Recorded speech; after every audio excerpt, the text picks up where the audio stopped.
The Good Ride. Average riders helping average riders worldwide. Mind expander.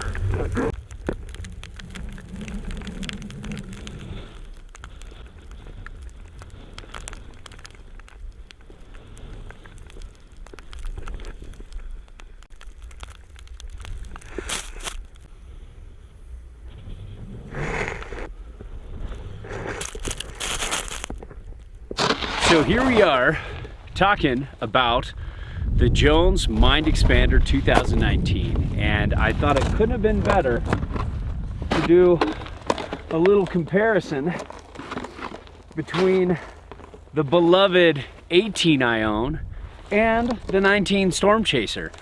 So the main difference between the 2019 Mind Expander and a Good Ride favorite.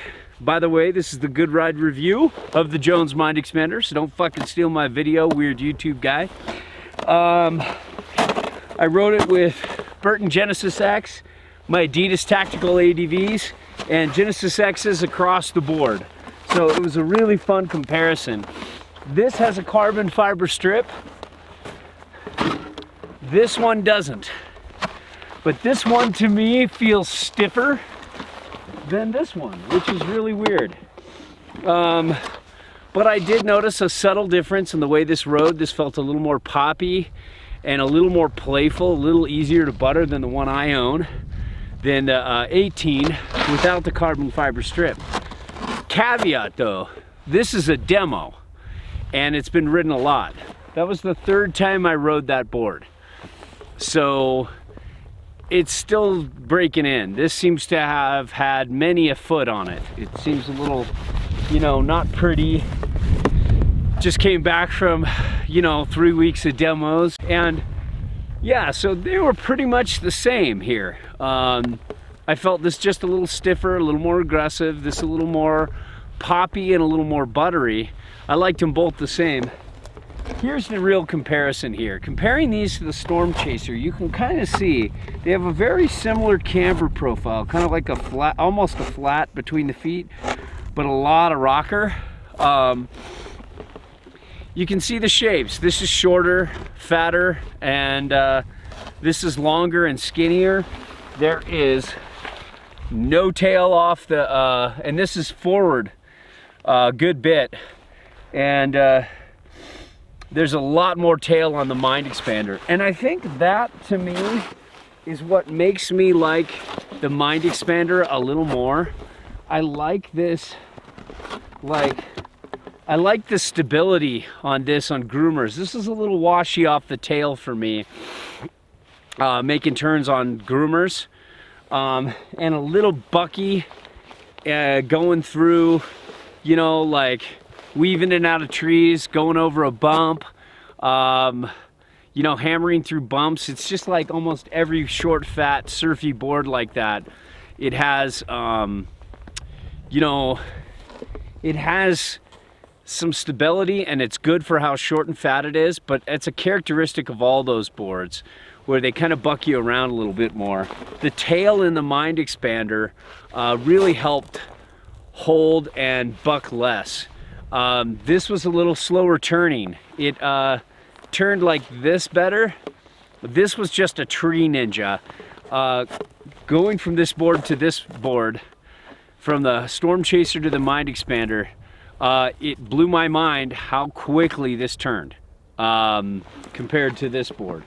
But I liked that wider platform and that fun kind of feel like I was on a fish, where this feels a little more snowboardy. They're both surfy, don't get me wrong, but this feels a little more on the snowboard side, where this feels a little more like a surfboard. And I would say overall, they're both really great boards. For me, I like that super quick turn initiation. This is my tree board. I like that needle feel where I can just kind of slalom through trees, and I've got that extra tail to kind of, for little landings and for just driving out of turns. I just like that tail a little better. But this feels really good too. I almost wish I could find something in between both of them that had like this surfy feel, I didn't mind the slower turn initiation too much. It's still great in the trees, but with a little more tail. That would make me so happy. But this Mind Expander is amazing. It still feel the same, like they're both amazing boards. It really comes down to personal preference, and it really comes down to you and what you're into. For me and Peter, I think we're more into this kind of like quick turning, easy floating, really fun kind of thing. And this Storm Chaser is more for somebody looking for more of a surfy kind of fish type feel. If you surf, you know what I mean, in the water, and I mean in the snow. And this is truly like, you know, snow surfing. I had way more fun carving on this than I did that. I think that tail just helps. Maybe there's a little more flat in the profile underfoot, where this has a little less flat. This almost feels like almost all continuous rocker, where this feels like it's got a decent flat. But anyways, check the On the Table reviews for the setback on board and you know, stance and camber profile, so you can kind of see the rest of it. But there's my take with a little bit, just a scotch, just a little touch of powder, a little fun, a little teaser. It looks like it's gonna get good, but then you never know.